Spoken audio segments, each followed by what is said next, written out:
Uh, oh my God, they're starting already, bro. They're starting already. Jesus. Yep. I Uh, wonder what that joke man go Bills has got to say now. He called you go Bills, crazy. I have nothing to say, dog. I have nothing to say. It's a good game. Shout out to the Kings, dog. Kings did what they were supposed to do. Um, Oh, we already got a take right here. uh, Ugh. All right, and then I ain't gonna lie, bro. Look, I'm like whenever I hear egregious takes, like I always have to say something, but at the same time, bro, when you drop a 50 piece, like I'm just gonna shut up, bro. Like you just that guy today. I'll let anybody say dog, whatever they want to top say about him. five, dog. Jeez, No, man. just, hey, bro, he dropped 50, bro. You, dude, he's untouchable today. I'm sorry. He dropped 50 against the Kings defense. Motherfucking Harrison Barnes and Terrence Davis too. Terrence Davis. Oh my gosh, dog. You want to talk about Curry, bad defense, dog? Curry put his you know what on, and they stopped. Yo. Yep, he definitely did. Hey, bro, my God, bro, dude, they are going after you today, Gold Bells. I can't appreciate greatness, dog. I'll You can't appreciate appreciate. greatness when it's my great. I'm sick and tired of seeing Curry run the league, bro. Y'all don't Hey, bro, hey, understand. this is true though. This is true. Hey, I, bro, I, he was getting. Oh my gosh, I've never seen a grown man get bullied that badly in my life, bro. the Grown man, third bro. quarter, I think they said that the Warriors had 15 offensive rebounds. Like in the third. It was 13 in the third quarter alone, dog. Yo, yo, I've never seen something like that. Cause like, Go Bells, you know what's the funny part? Majority of the time, like I know you're gonna make fun of me, but like I was at Starbucks for like the start of the third. So like I'm just looking at the box score. Cause like I was box score watching until I got home. It was like mid to late third. I was just looking and I was like, yo, oh wait, Go Bells, is that your first account? Oh yeah. I'll get him up here. I'll get him up here. But Yo, Go Bells. So like I saw like I was like box score watching while it was happening, and then all I see is miss putback, miss putback, miss putback. Like I see four of those messages. I'm like, what the fuck is going? Like, Dude, hey, bro. bro, dude. I'm just like, what the hell is going on? But look, okay. Here's the thing. You know what? Everybody's talking about it, bro. We just got to get out of the way. Look, I lost because I wanted the Kings to win badly. So guess what? I gotta wear. Sucks. It sucks. You know, funny enough, I actually have another Warriors shirt. It's a Draymond one. It's a gray one. It's a cool looking shirt, but I don't have a Curry one because like his fan base. But at the same time, bro, I ain't gonna lie, bro. Like as a player, like fan base aside, Curry is a special. He's just special, bro. Like whenever I watch him play, and one thing is this: one thing I love about NBA play, like I've always wanted to see from an NBA player, is like this evil player, like this evil player that just like you could tell he's like better than you. Curry, I ain't gonna lie, when he was smiling at the free throw line, just like and just shooting, I was like, yo, I ain't gonna lie, this shit is cinema. Like I fuck with it, bro. I knew this game once they started going off Bro, in the when third. Terrence Davis woke him up, oh my god. It wasn't even that. It's just like Terrence Davis defensively tonight was like he made a lot of mistakes, dude, and that just oh my Bro, gosh. like again, he's untouchable today. In my like for me, he's untouchable when it comes to criticisms or anything, bro. Like okay, let's just get into it before I mean, what can we say about him, dog? I What can't can we say say? anything, bro. Like I can't, bro, like we're like let's talk about this. What's up, everybody? Usually we do Tuesdays and Saturdays for pods. Like that's why like you'd see more people, but we're doing a post game for the Golden State Warriors and the Sacramento Kings. The Golden State Warriors survived in that hostile environment in the Golden One Center. It was crazy too, because like I was hearing messages from people saying that they couldn't hear Mike Breen in the first quarter because of how loud that crowd was. But the Warriors edged it out. Well, not edged it out. No, they straight up smacked the hell out of them in the second half. It was a close game in the first half. Then the Warriors just from the third quarter and on blew it out of the water.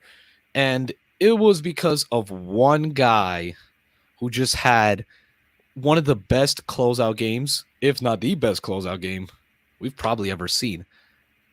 Wardell, Stephen Curry 50 points in a game 7 on the road. I already knew he came in here to dick ride, dog. Hey, I told you niggas. I told you niggas. I told you niggas a 50 piece was coming, nigga. I tried to tell you niggas. Didn't I try to tell you niggas? I said a masterpiece is on the way. Fuck you, Go Bells. I was told this nigga can't close games. I was told this nigga is not clutch. And he just had the greatest game 7 in history, nigga. Most points ever. 50 points. Unloaded the clip with 38 shots because he's built like that. I don't want to hear nothing about no Magic Johnson. I don't want to hear nothing about no Oscar Robertson. I don't want to hear nothing about no Isaiah Thomas. And I better not hear nothing about that loser Chris Paul because Steph Curry is the best point guard that we have ever fucking seen. Stop denying it. Embrace it. It's the truth. You know it. I know it. We all know it now. Let it be known. Let it be done. Actually, he's the greatest player to ever touch a fucking basketball. I don't want to hear nothing about no Giannis being the best player in the world, by the way. That shit's over. I don't want to hear that right now. I've never seen that. He can reclaim that shit next year. He can reclaim that shit another time. Because who's the best player? Wardell, Stephen, fucking Curry. I'm out, nigga. I'll catch y'all later because I actually get bitches unlike you too. Well, that's kind of a lie, but again, just to recap what Mustard was saying, bro. This dude, Stephen Curry, bro. Like, no, fuck that, dog. Hey, what do you gotta say? Jimmy Butler has been the best player in this playoffs, dog. Like, let's be serious. I already know he's on his meat, but in terms of they were already favored in this series, and they got taken to 7 by the Kings, dog. Hey, bro, but also before we get into the Warriors and like talk about their aspects, I want to say as a series, shout out to the Sacramento Kings. Yes, seriously, dude. because my biggest thing is this. Although I picked Kings in 6, and although I was I'm anti Golden State, of course, and stuff, but one thing I always said is this: I don't mind you picking the Warriors. I just don't want you to think that it's going to be some blowout or it's going to be a non-competitive series. Because before the series started, you were hearing Warriors in 5, Warriors in 6, but it's going to be an ugly 6 because the Kings are not going to do shit.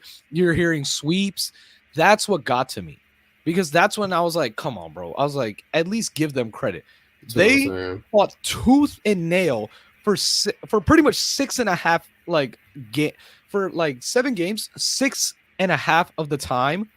Like 6.5, like 6 games in this first half. 6 3/4.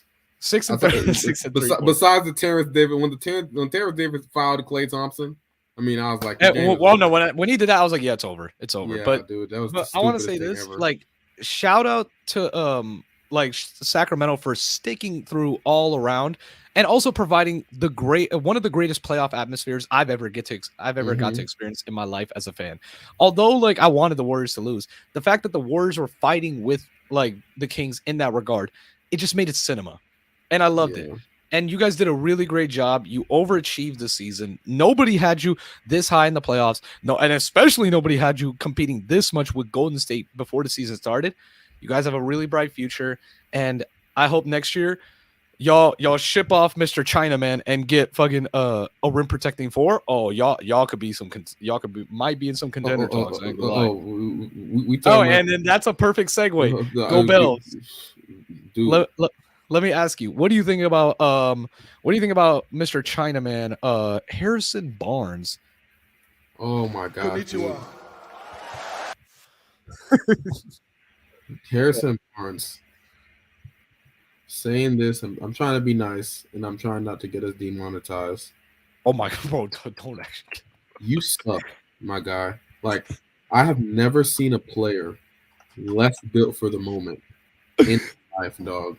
In my life, bro. Like Jared Allen said, the lights were a little too bright for me. Even he didn't play this bad, dog. What this man pulled today, dude, he was garbage the entire series.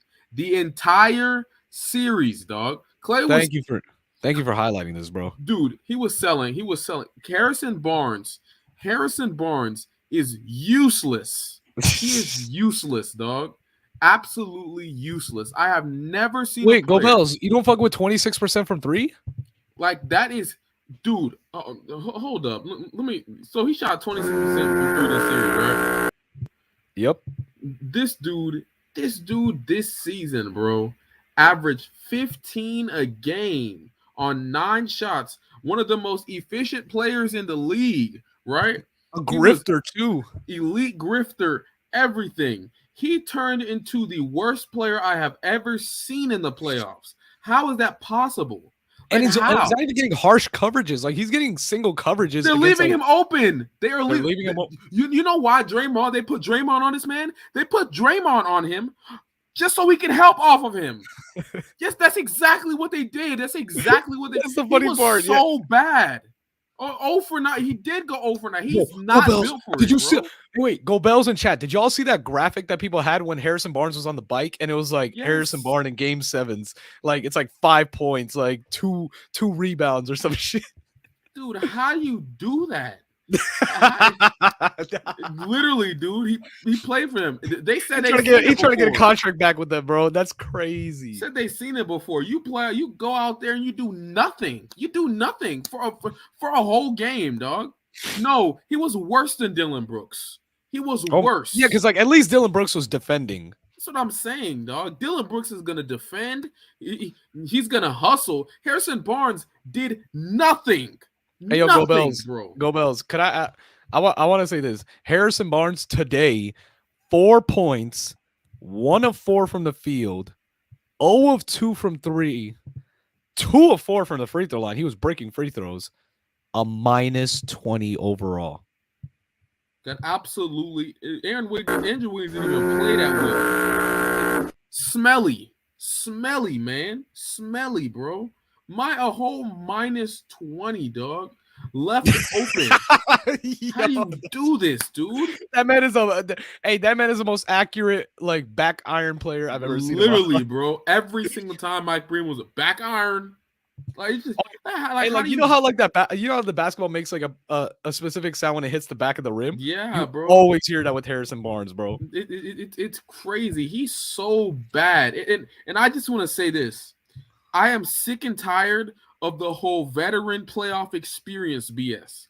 It's a social I'm so tired of hearing people say this because a lot of these players, Malik Monk is a young player. This is his first playoff series. His first playoff series. First playoff series for Malik Monk. First playoff series for De'Aaron Fox. First playoff series for Terrence Davis. First playoff series for a lot. Okay, not Terrence Davis. I don't think it's his first. Wait, so it was the first Keegan one for Murray. Fox. It was Keegan the first one for Keegan. First one for Malik. Yeah. Dog, their best players this series were the guys who had the least amount of playoff experience. Think about that. We bring up this stuff. Everybody is always talking about playoff experience. Harrison Barnes had playoff experience, and what did he do? He put up 4 points and did absolutely nothing.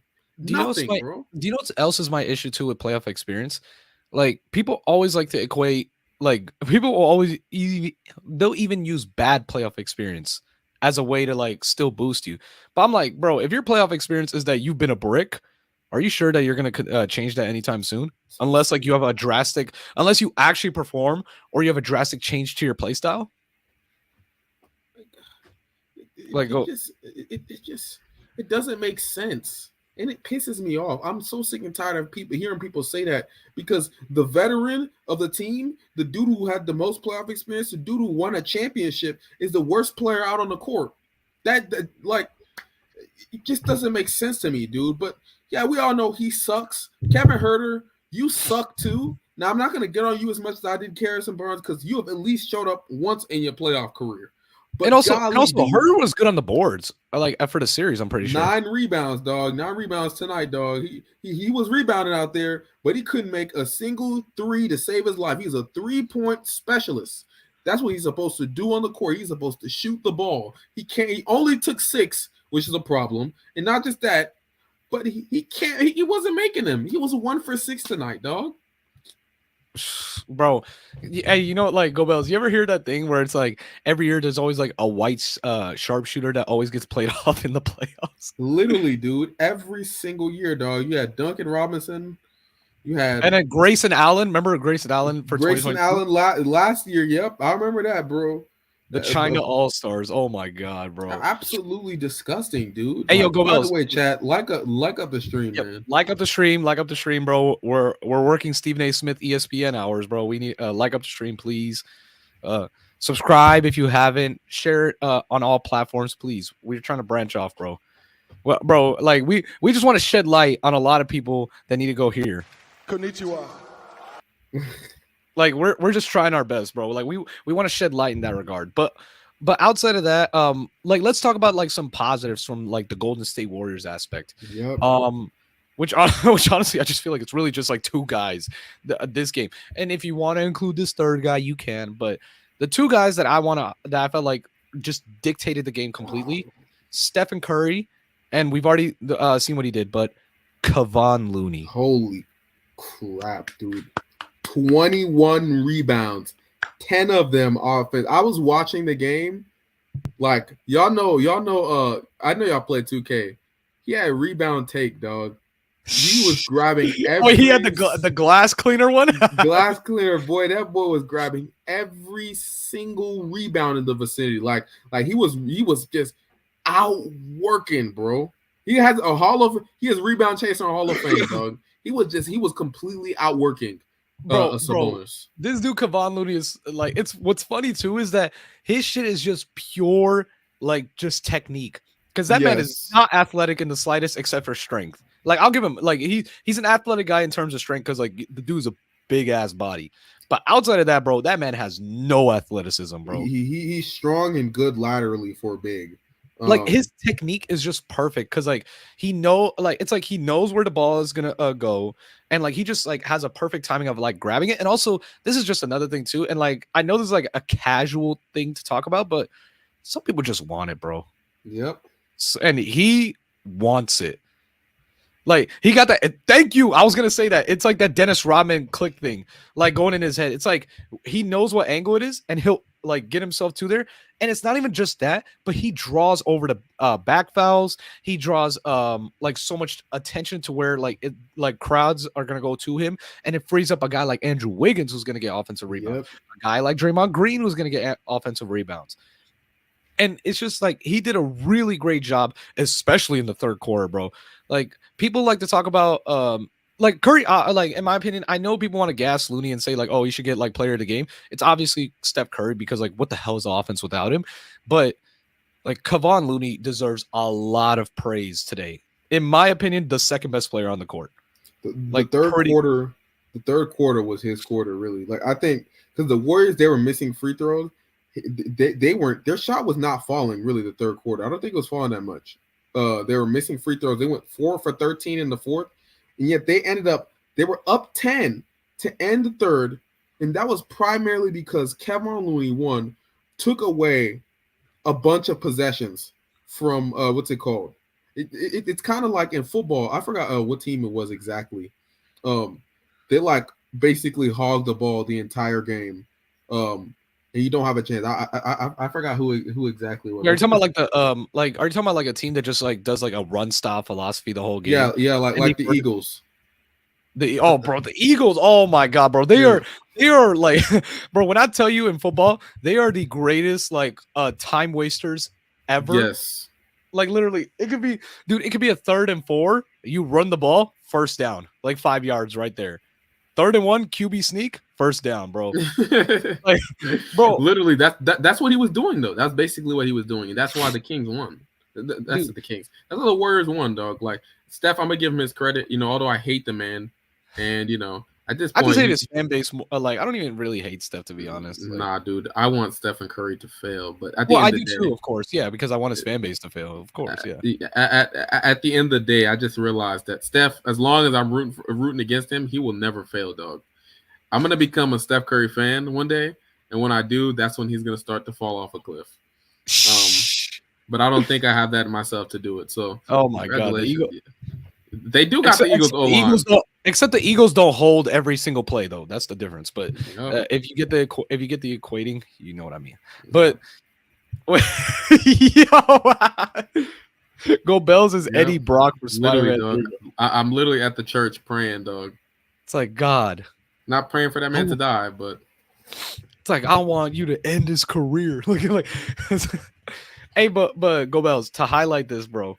Kevon Looney for the series, 15 rebounds a game.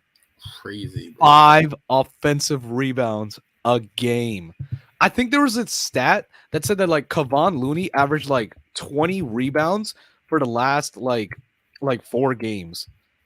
Like the man is literally like, oh, hold on, let me see this right here. Oh my God, bro, look at this. So after what is it? Game 1, 20 rebounds, 14 rebounds, 22 rebounds, 14 rebounds. It was what? 21? 21 rebounds. My God, bro. This man is like you know, like I know, no pun intended, or like, you know, pun intended. He's the chairman of the board. Like this man literally went into his Moses Malone bag and just said, you know what? Every rebound is mine. He was so good, dude. Like so good, bro. Like, oh my gosh. I want to give him a lot of credit because, you know, a lot of people, they hate the center position and they think guys like Kevon Looney shouldn't be playing much because they can't shoot threes. They don't space the floor. But you see his value when it comes to screening, when it comes to passing, when it comes to rebounding. I mean, like, he makes the Warriors, like, the Warriors, like, you already know what the identity is Steph. It's Steph, Clay, screen, and stuff like that, right? Yeah. And he makes them even harder to guard because now you can't even bring your big man up on screens. There were a lot of plays, which I know Sabonis, he did give up a lot of offensive rebounds, but there were also a lot of possessions where Sabonis would have to come up on Steph, and Steph will end up taking a shot regardless, or somebody else gets a shot. And Sabonis doesn't have time to contest that shot and then come back down to the paint and grab a rebound.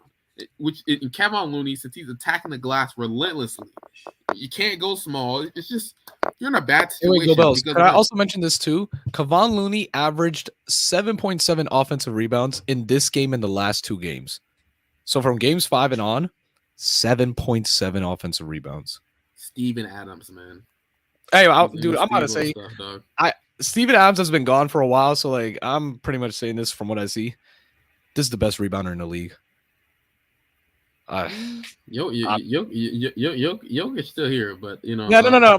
But in all fairness, bro, like I'll admit, Jokic is a good putback monster, but like in terms of just like pure offensive rebounds, bro, like man, or like just rebounding in general, like boxing out, just like effort, like bro, I'm sorry, bro. Steven Adams. I mean, no, not Steven. I mean, Kevon Looney got it until Adams gets healthy, and also, I'd give Valanciunas props if he actually was playable, but he's not. Yeah, you know, he's useless. Hey, bro, but yeah, like this dude Kevon. But you know what?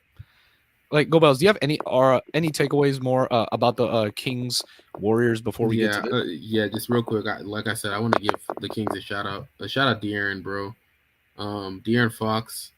The fact that he played through that finger, and I know he played like trash, and I see some people clowning him on my timeline, but at the end of the day, dog, like he tried to play. I know that's painful. I know that finger was in a lot of pain because his handle was extremely loose.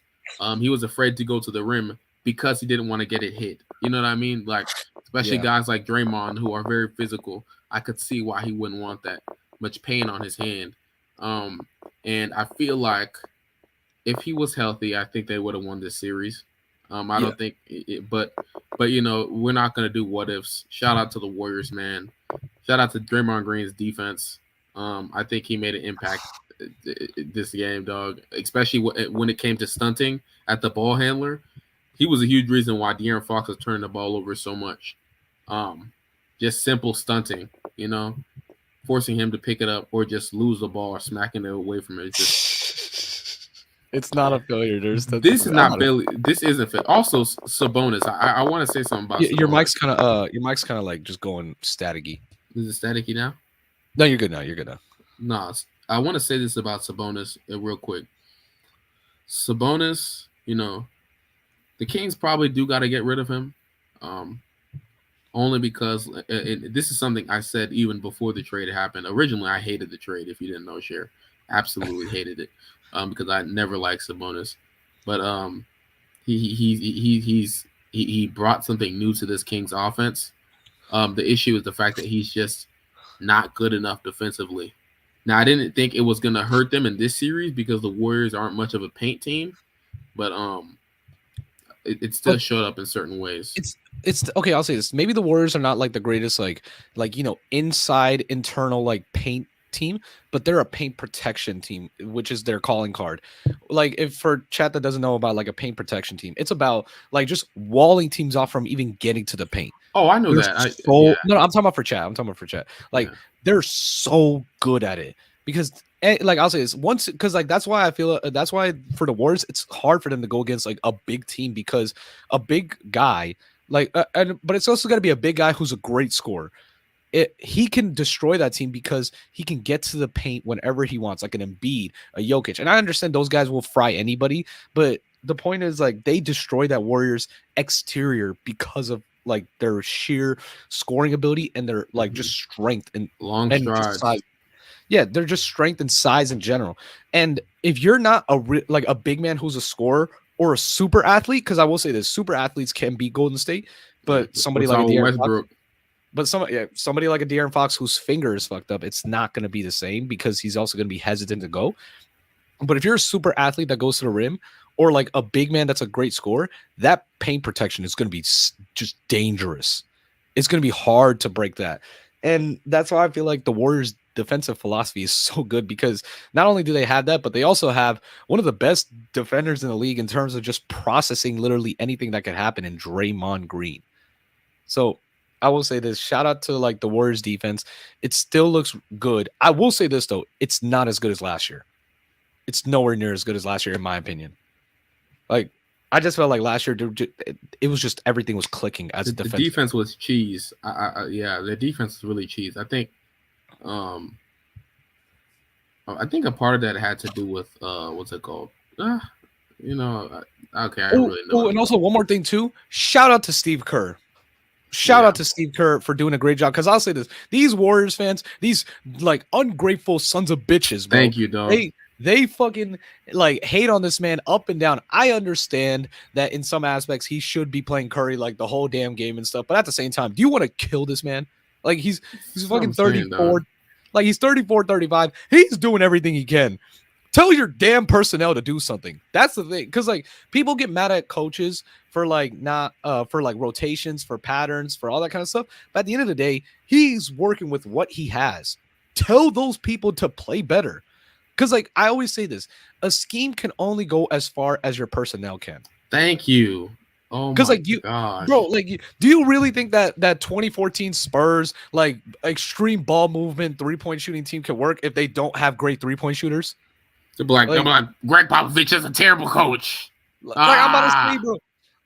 And that's why I kind of hesitate whenever people get mad at Monty Williams rotations, because I'm who the hell is he supposed to play? That's what I'm saying. What you want TJ? Because I tell people all the time. I remember in the last episode, I was telling him, I was like, do you really want TJ Warren to get playoff minutes? Actually tell yourself that. They're treating it. The issue is, and this is the issue with fans. Well, this too though. Shout out to him for that. Yeah, bro. But the issue with fans is they think it's my team. They think it's my team. They think it's my league where you can put players in a roster, you can play them for 48 minutes, and they'll be just fine. These dudes are human beings. Steph Curry is one of the most well-conditioned players in the league. But let me tell you, running around like he does for an entire 48 minutes is impossible. And Go Bells, you want to know another thing too? Have you I don't know if people even look at it. Have you seen the padding and the taping around Curry's ankles? Yes. This man has to have literally football padding just for him to even be on the court for that damn long. And you want him to play even more? like I understand Curry. Like now I'll say this: a game 7 is different because like at that point, just like you got to go with everybody. Like you can't take any risks. Even 48 minutes, like at least give him 3 minutes, 3 minutes of 4 minutes of rest. You know what I mean? Yeah, and that's like my thing. Like I understand if it's like a game 7, and even then, like give him some breaks. But also another thing too that I realized about fans for why they always criticize coaches the most, or why they always get mad at coaches a lot, is because a coach is something that is pretty easy to, or not pretty easy, but I'd say it's something that can be attainable by a normal person. Because can a normal person actually be an attainable NBA player? No, like that's almost impossible. You know? Yeah, that's almost impossible, except for like maybe like 5 people in the world. But I was like, you know what I mean? Like, but a coach, like, like you're not running, you're not sprinting, or like, because what people would say is like, oh, all I gotta do is watch the film, talk to the players, and then just like motivate them. Like that's it. Got it.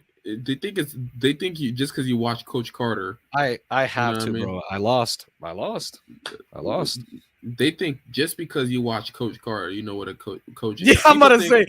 People think it's just like high school coaches where you can tell boss players around and tell them to do whatever they want. They disrespect you. You bench them. They never touch the court again. Or like they make mistakes. You're taking them off the court. They think like you can do all these things. And this is why like all fans, you realize something. One, they have the same excuses.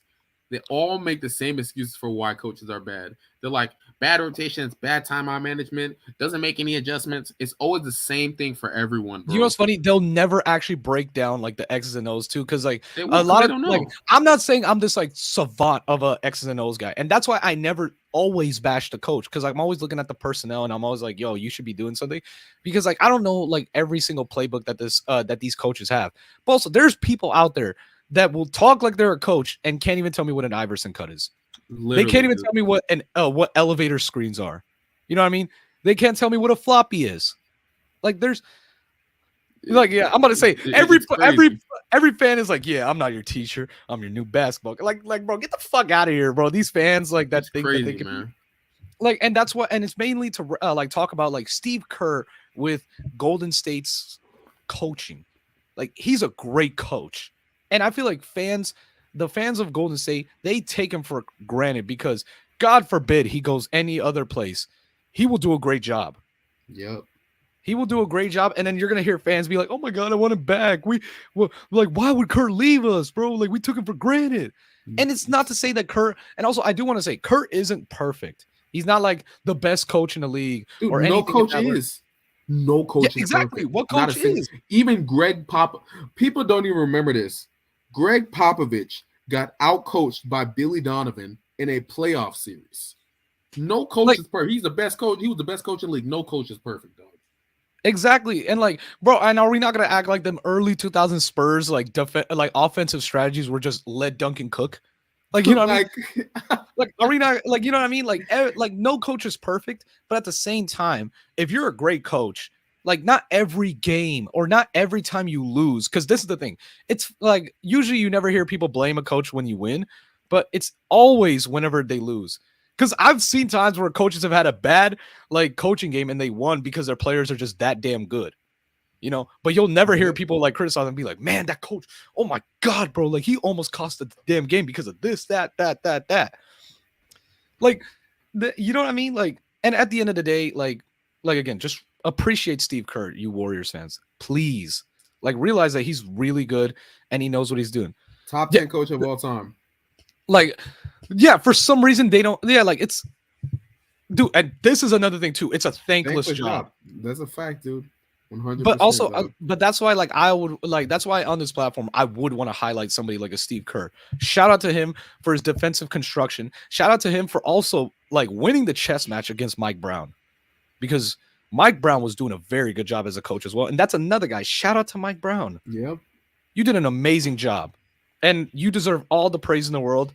This was just like a great exhibition of just coaching by both guys. But Go Bells, if you still got time, like I just want to like just get very quick takes off about the Miami Heat and the New York Knicks. First off, I want to say this to Jimmy Butler Get better, man. You know, Yeah, I get know better. I hate on Jimmy a lot, dog. But you know, even though I hate on a lot of these players, I don't want to see them get hurt. Exactly. That ankle roll looked really bad, and the fact that he was even walking and playing on it just shows how tough he is as a player. He couldn't even adrenaline it off, bro. That's the thing. Like, yeah, that's he couldn't. Like he had no lift on that jump shot that he took. Was flat as ever. Yeah, really, dude. And for some reason, the Knicks still couldn't guard these people, dog. No, because well, number one, because the refs allowed all these damn illegal screens, and also they allowed all them damn illegal. Because like people always get mad at me, bro. I know. Hey Trey, I love you, but Trey be getting mad at me, and he always be like, "Oh, like you only call that for the Warriors." These bastards in Miami be doing the same damn thing. Yep, the league feels bad for them, dog. I feel bad for them too. Yeah, that's the feel bad, the sympathy whistle. Sympathy whistle, dog. I swear, dog. Yeah. Miami, dude, Miami. But shout out to them. Shout out to Kyle Lowry. I want to give him a shout out. My God, because he did so damn good, and I was just like, what the fuck, man? First off, he was hitting. I don't know how many points he had, but he was hitting some big shots. Wait, I got it right here. Kyle Lowry, 18 points. I'm pretty sure in the second half I'm pretty sure in the second half he popped off. Yeah, he had 12 in the second half. Whoa, he had 18. That's crazy. I had no idea, dog. I thought he had like 10 points or something like that. But you know what's crazy? He was like their main guy to go through offensively when Jimmy was hampered and he was just a decoy. Yeah, dude. And that boy, Kyle Lowry, this blocks. This too as well, bro. Great job. Amazing timing with all your blocks, Kyle Lowry. Great job. He was doing a real job. I'm not going to give him that much credit because a lot of them was on RJ Barrett. But, shut up, bro. Shut up. Like he did an incredible job defensively speaking. He turned into Marcus Smart out of nowhere. Something I didn't expect seeing from him. At this point, dog, I want to say this about Miami. I gotta stop calling their thing the fluke, dog, because it just seems like they saved their shooting for the postseason. They're one of the worst shooting teams in the league. And out of nowhere, everybody's making shots. Yeah, that Coach Spo too, dude.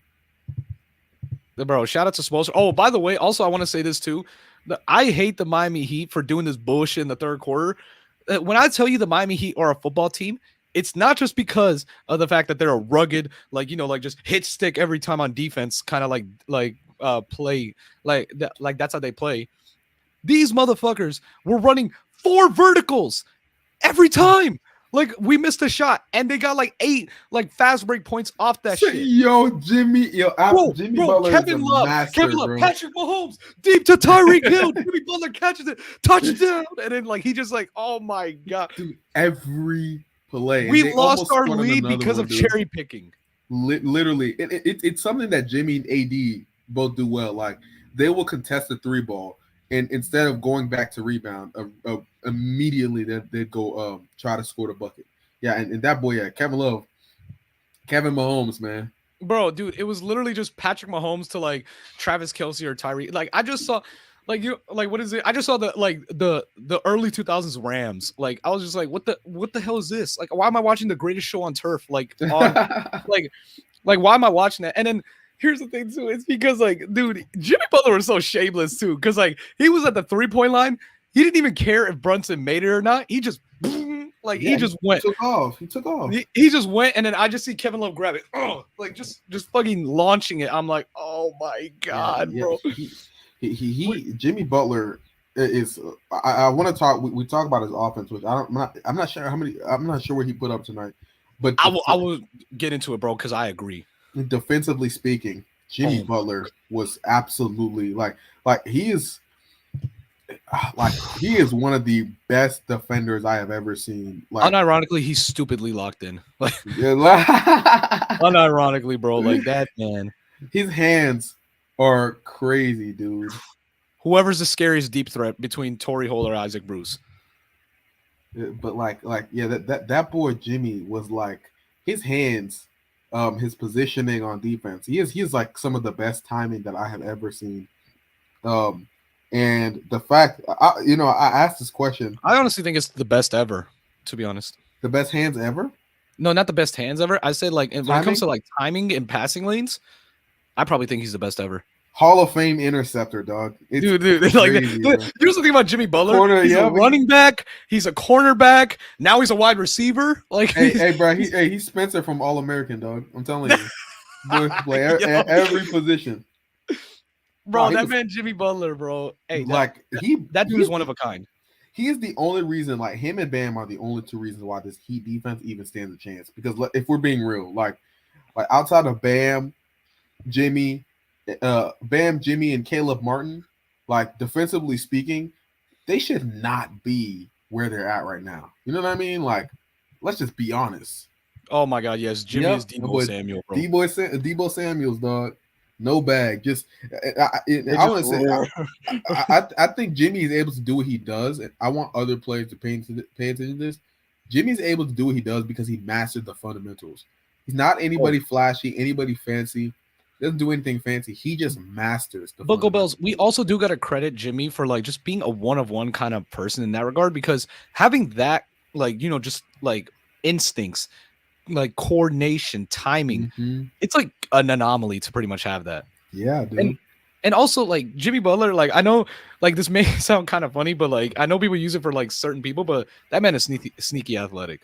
Like, he is athletic, just period. Like, because like people don't talk about Jimmy Butler the athlete, but like because like I feel like what people don't like recognize is that strength is a part of athleticism. Yep, that's like true. Natural strength. The dude is a big guy. Like, I'm talking 6'7", 6'8", 240.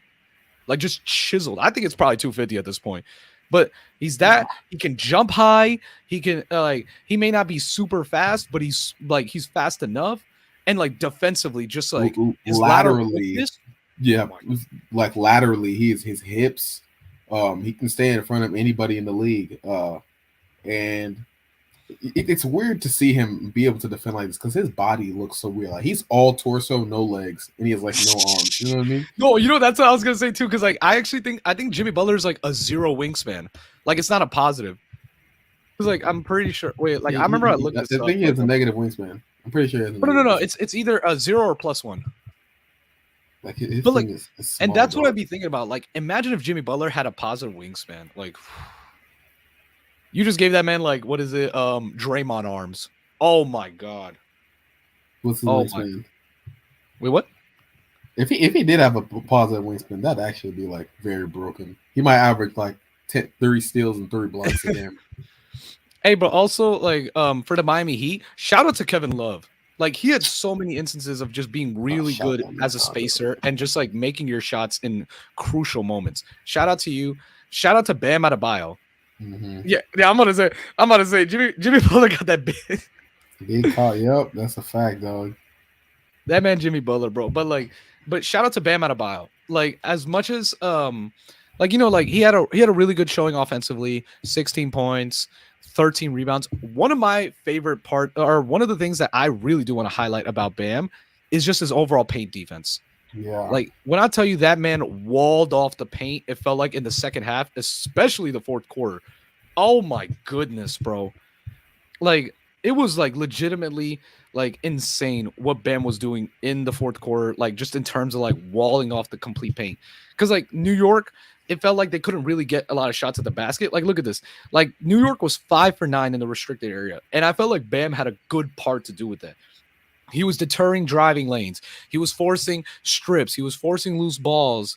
He was also controlling the glass with Mitchell Robinson, or not controlling the glass, but he held his own.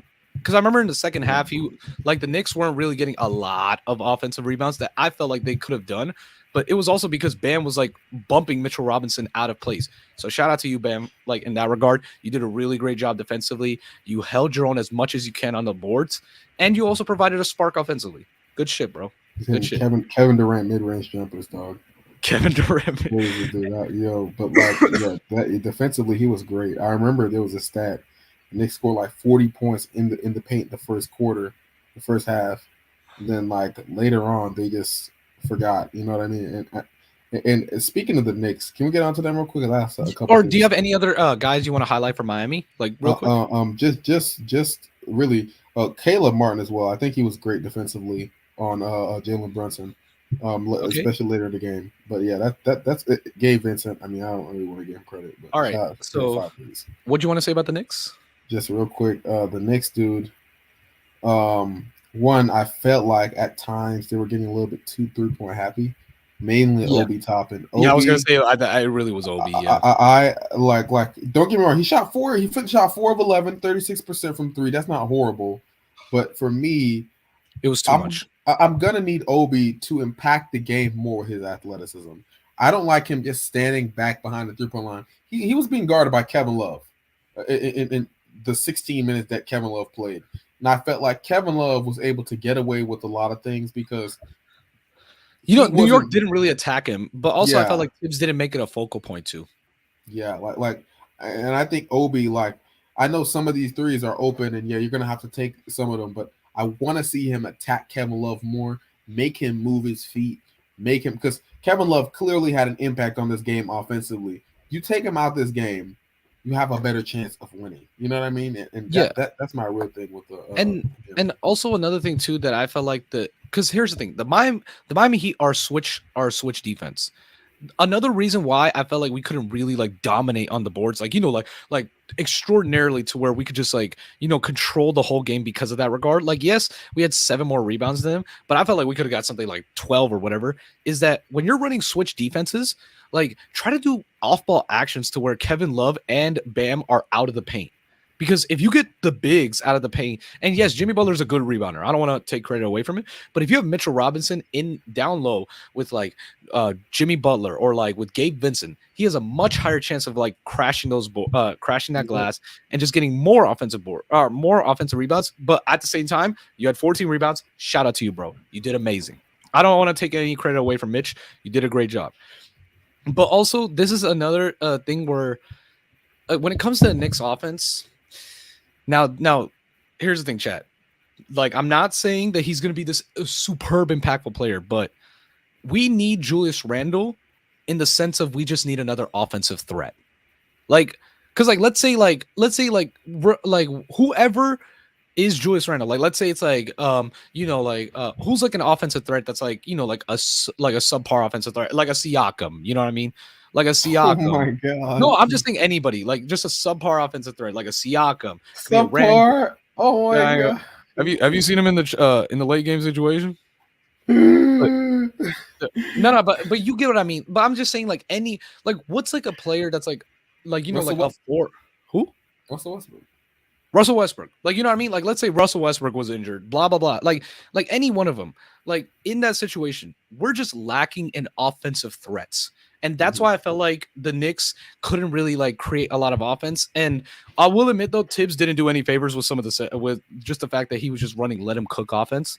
I didn't feel like I've always had a criticism of Tibbs when it came to his offensive strategies, because a lot of them just felt like it was just basic 2-man games, not a lot of creativity. And also I feel like a lot of times Tibbs can get so focused on wanting his team to be perfect defensively that he doesn't really tell them to enact something offensively. He doesn't. I think the main reason for that is because usually, and this is true. I think his idea is, hey, I want my defense to lead to offense. You know what I mean? Get out, transition to opportunities, stuff like that. Because they already know in half court situations it's going to be a lot tougher against this Miami Heat team. Who shout out to Coach Spo, like we all said. Spo is amazing, bro. He really knows how to build. He really knows how to make a defense with subpar, lackluster. Imagine if you give Spo talent defensively. It's almost like last year if you did that. He led one of the best defenses in the league. Yeah, it does, man. I just want to say, that's really it with the Knicks offense.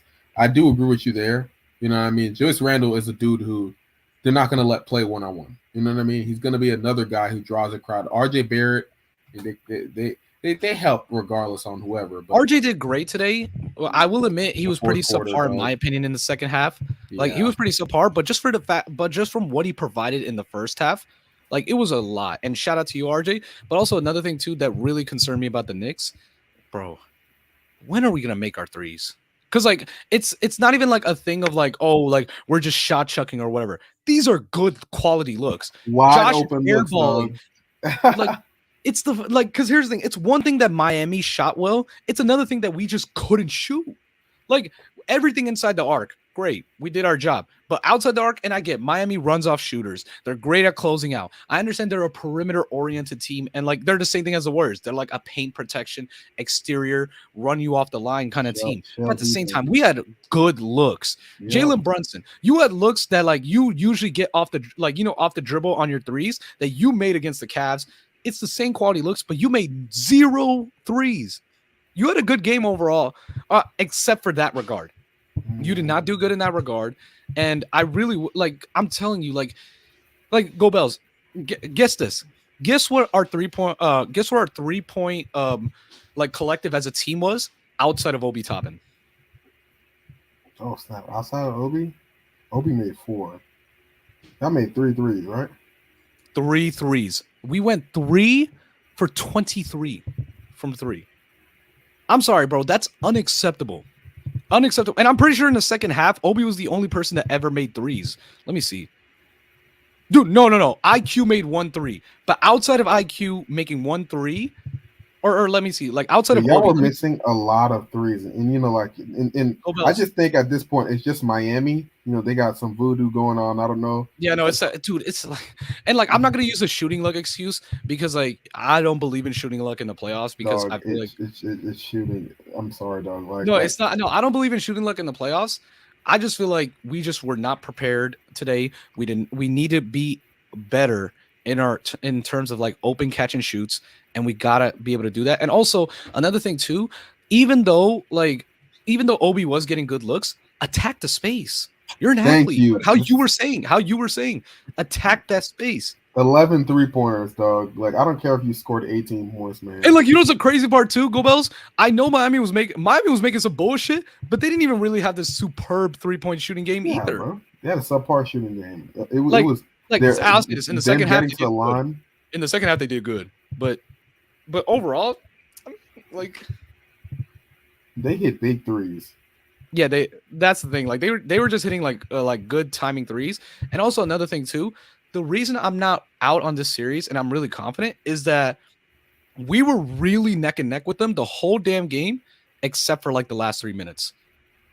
Oddly enough, when Jimmy got injured, we lost. Because what happened was we started using him as a decoy, and then it freed up open lanes for Kyle Lowry. And also another thing too, like it's getting to the point where we got to start stepping up on every, even though it's Jimmy Butler and I get we step on the level for Jimmy, start stepping up at the level for Kyle Lowry and Gabe Vincent. Because they will make us pay. Stop running drop. Stop running high, or like stop running like deep drop or like drop at the free throw line. Stop running this fucking run over the screen and try to push them off the 3-point line. It's not gonna work, bro. We gotta play either high drop or at the level with those guys. Because I'm not trying to lose again to them. Because at some point, bro, like that Miami voodoo, it will come in. And if it ain't coming in, it already did. They're not going to miss any threes for the rest of the series, dog.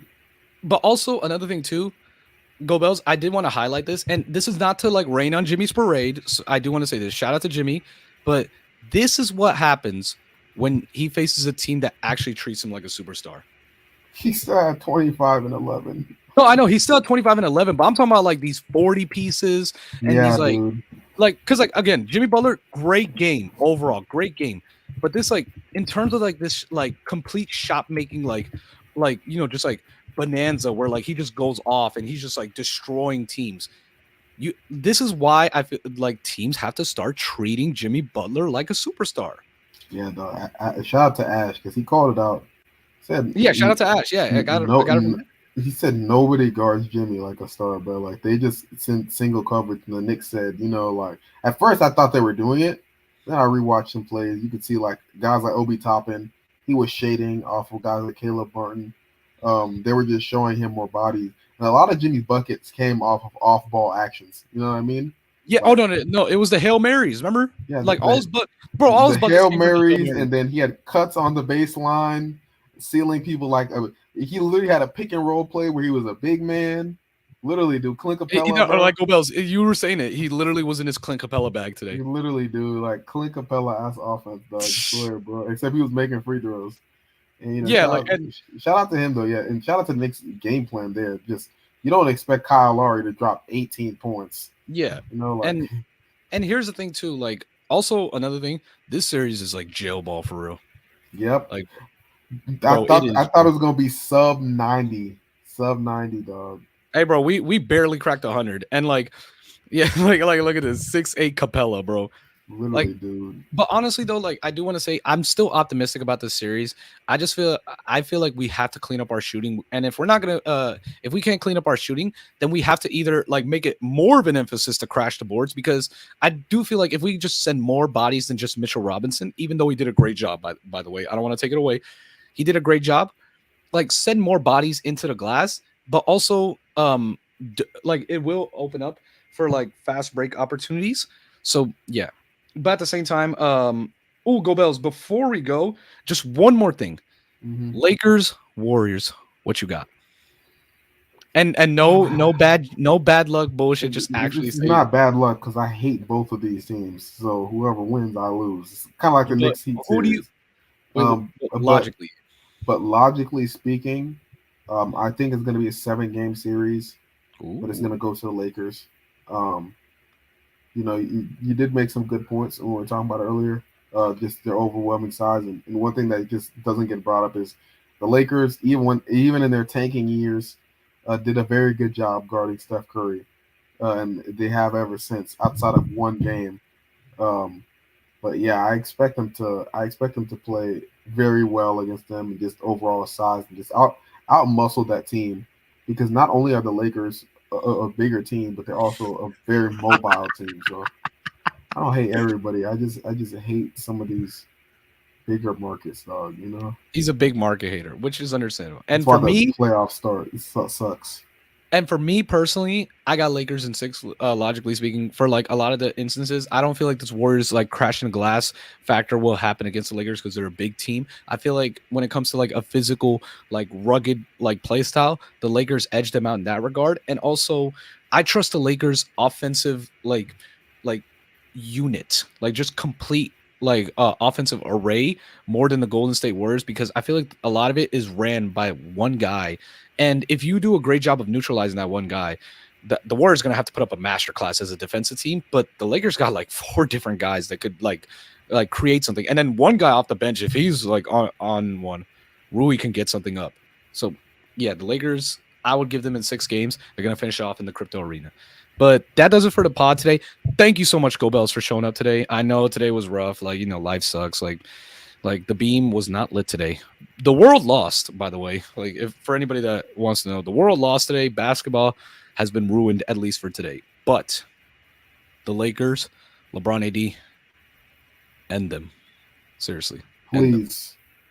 Like, save the league, bro. Please. But with that said, thank you so much, chat, for being here. We really appreciate y'all. We were at like 40 for a minute. Like up the stream, bro. Like up the stream. Subscribe. Share it to your friends. Everything and all that jazz. Also, shout out to Specs and Div. Y'all have been doing a really good job behind the scenes when it comes to thumbnails, when it comes to shorts works. Yeah. Don't think that your work isn't going appreciated. Shout out to you. We love y'all. All right. And that does it. Have a good day, everybody. Bye.